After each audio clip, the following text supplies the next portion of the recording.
Greetings, fellow YouTubers. Irv Lindsay here. How you doing? I want to make this a one-take video where I don't have to edit it because that makes my life so much easier when I can go from the camera to the upload, no time at all. Alright, so let's jump to it. A while back, I bought this book, Weird Ohio. I'll leave a link in the description down below if you want to buy this book. It is still in print. I didn't think it was, but it's still in print. You can get it. Amazon sells it. It's around 15 bucks. Not bad. The hardcover copy. This is like something you'd have on your coffee table. It's one of those type of weird books. It's not something you're going to read through, but I thought it would give me some video ideas of places to go branching out of Cincinnati. Day trips, if you will. So this book, I'm not gonna lie, this book has some weird stuff in it, alright? I also have the Weird Kentucky version of this book. Maybe if this video is viewed and liked, I'll do more. If not, we'll just move on and I'll never do one of these again. Alright, so I've picked out a few things. There's a lot of weird stuff. Alright, so the City of the Dead, Mound City, just outside Chillicothe. Hey, I think this is one of the few places in this book I have been to.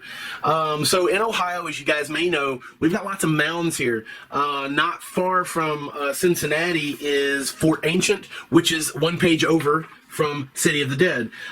City of the Dead's the Hopewell culture. It's a necropolis. I didn't know that. What is a necropolis? A City of the Dead. It is a great burial place. I don't think we know why. I think the speculation is that that's just where it was like a graveyard. It was just where they buried all their people in one place. I think it's possible, maybe. Maybe there was a reason why a bunch of people died and they buried them all at once. I don't know. It doesn't really go into that type of detail. But it does talk about some of the weird stuff that goes on there. Or the weird stuff they found there, and there's a map of it. Yeah, that's. I didn't know that it was considered a necropolis. So, Awkward Bob, if you're watching, that place we went to, it's a City of the Dead. Fantastic, huh? Didn't know that. I didn't know. I mean, I knew there were dead people buried there. I knew that, but I didn't know it was. That's basically all it was. Alright, so you flip around, there's another section about fabled people and places. There is a town in Ohio called Knockemstiff. No, really, it's called Knockemstiff. It's all but gone now, supposedly, according to the book. I haven't double-checked any of this stuff, so don't take my word for it. Knockemstiff, evidently, the only thing left that you could even know that there was anything there is an old bar that's gone out of business. There's a number of stories as to why the town is called Knockemstiff. One of them is a big barroom brawl that happened at that bar. Yeah, so there is evidently a little holler there that is always filled with fog. It's supposed to have a ghost. It's supposed to be haunted. There are several hauntings in this area. One is a girl who's said to wander the hollers of Knockemstiff. Apparently, she was parked with her boyfriend in a buggy back in the horse and buggy days, and they found her body, and they found the horse had died of fright, so the story says. They never found the boyfriend. Okay, Knockemstiff. Yeah. There's a lot of weird places, too. We'll come back to the the haunted castle thing here. Okay, so I've considered doing a video on the Loveland Frogman. Problem is, there's not really a lot of information about it, and one of the witnesses that saw it has reneged and recanted his story. Nonetheless, there is a story of a giant frogman that has seen by a couple of different individuals leaping across the road. There haven't been enormous numbers of sightings. I think there's more urban myth behind the Frogman. Now, Loveland, for those of you who don't know, Loveland, I went to the Loveland Castle in 2016, that's Loveland. It is north and east of Cincinnati.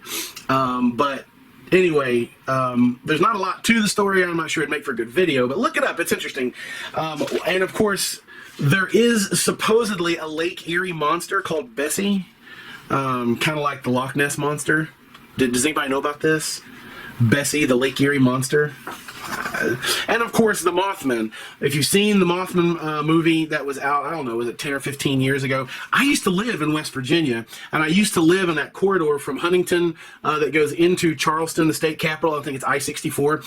I used to drive all those back roads and the freeway and all that, and I never saw anything like that. All right, I lived there for almost 5 years. Never saw anything like that. Yeah. So let's go back to this castle. Let me find it. Nope, that's not it. There we go. All right, so there is a castle, and because I said I was doing an unedited video, naturally, my wife texts me. Okay, so there's a castle in Cleveland on Franklin Boulevard, or there used to be. This book is well over a decade old now, and I have tried to look up a few places and a few interesting places that were, you know, within a reasonable driving distance. That's my problem. I really don't have the money to be making long day trips, you know, gas prices being what they are. And a lot of the places I thought, well, I could go there. That's, you know, that's only like an hour away.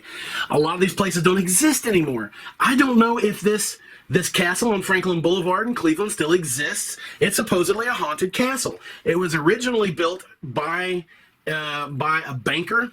I don't know how to pronounce that name. I'm sorry. And it was 4 stories. The 4th floor was a giant ballroom, and he moved his family in. And pretty soon, this entire family, within let's see, when was it built? Does it say when it was built? 1881. And by the early 1900s, every member of this family, even the grandsons, had all died. And so there was a curse associated with it. And when this guy's wife died, he kind of went crazy.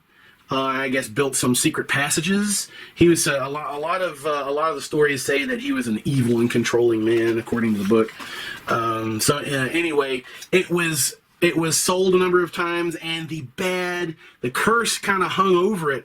And eventually it was sold to a guy who tried to like over-publicize it and get the radio and the media. He tried to make money off of it, and he started discovering the secret passages. And in one of the secret passages, he found a pile of human bones. Now that's creepy. A lot of people say he might have put them there himself because he was that type of person. He just was trying to get attention.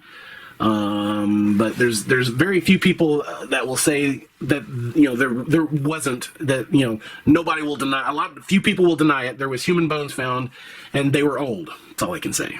That's creepy. So after him, it was passed down to a number of people. There was a fire that just about destroyed the top floor. I think it was repaired. I don't know if it's still there today, guys. If I'm ever in Cleveland, I'll go by and see, hey, maybe I'll look it up on Google Maps and see if it's still there. That sounds like a very interesting place to do an outside tour if I'm ever in Cleveland.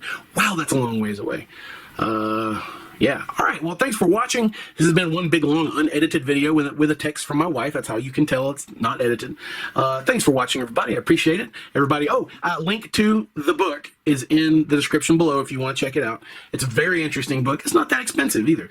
Thanks for watching. I'm on YouTube, Twitter, Instagram, all that jazz. Check me out. Thanks for watching, everybody. Enjoy the rest of your week. Keep fighting a good fight, and I'll see you in the next video.